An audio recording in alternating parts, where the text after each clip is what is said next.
If you've ever seen these romantic looking photos, sometimes they're also in old fashioned photos, this blurred edge, and wondered how to do that or what that's called. It's called a feathered edge, and that's what we're going to be doing in Photoshop in this tutorial.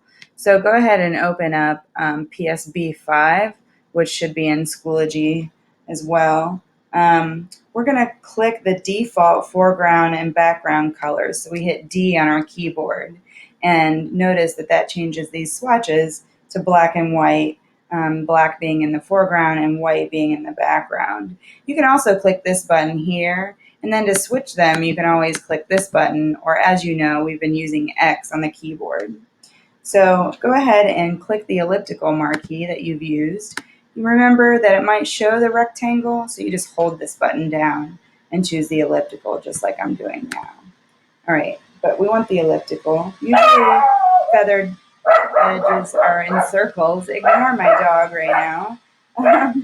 We're gonna type 32 in the feather option. You can play around with this number as well.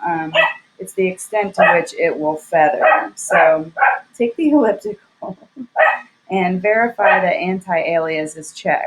You should have already done the apple, and you know exactly what that means. So now we're going to go to the jewelry on her neck, and we're going to press Option, and we're going to draw an oval from the center that resembles the shape and size of this frame right here. Now, to reposition it while you're still holding Option, you can hold down the space bar, and you've done that before. And what does holding down Option do? It drew it from the center. So if you want to try that again without that, you have total freedom here. So Command D, and then Option, if we start around her neck, it's drawing it from the center. So it's just another way of drawing. I try to change it up every time I show you. So we want it to be a long oval, like an old-timey photo. And there we go. It doesn't have to be exactly like mine. I hope you know that by now. So now we're going to click Edit in Quick Mask mode, and that's right here, down at the bottom. We did that with the sandwich. We're going to preview this selection. Quick Mask mode provides a preview of how the feathered edge will appear when you save the selection. Therefore, like if you don't like your work, you can change it before you actually do it. So it shows the selected pixels, but then hides or masks unselected pixels. Without it, you're not going to be able to see the result of the feathered edge until after you do it, and then it's a pain to go back. So that's kind of cool. Then we're going to go ahead and edit in standard mode just by clicking the Quick Mask button again. And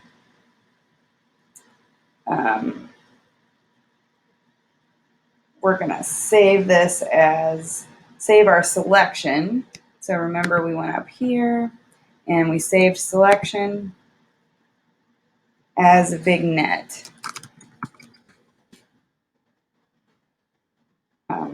Channel thumbnail.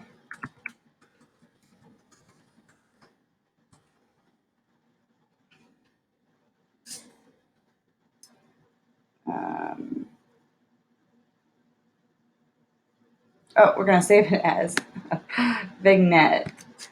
And then we're going to go to the channel, and we're going to do new channel. Click OK. And now you're going to go to the channels panel. Remember, if you don't see a panel, go to Window, Channels. Window, Channels. But it's down here. You might see your layers instead. It's a tab next to your layers. So just feel free to call me over. But remember, just go to Window, Channels. You shouldn't need to call me over. We're going to click the vignette channel thumbnail to view the saved selection. And this transitions gradually from selected pixels to unselected pixels. So from white to black. Now we're going to select the RGB channel. Um, on the channels panel. Now we're going to load the vignette selection, which we really shouldn't need to do because it is selected.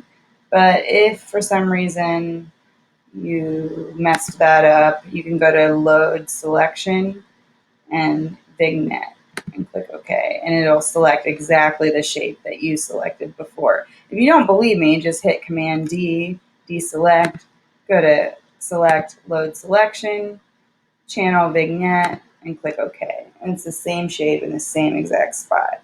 That's really helpful when you're working on something because sometimes you just can't get it exactly perfect again. So if you have something that's selected that's perfect, save it.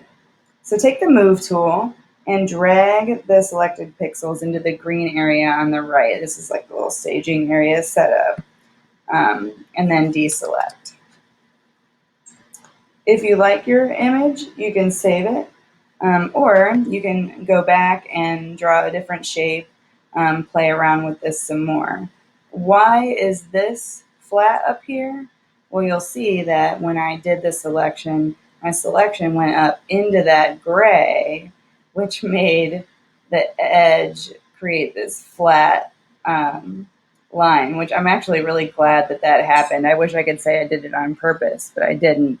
But I love that because if that happens to you, that's why you went off the canvas. So watch out for that when you do your selection.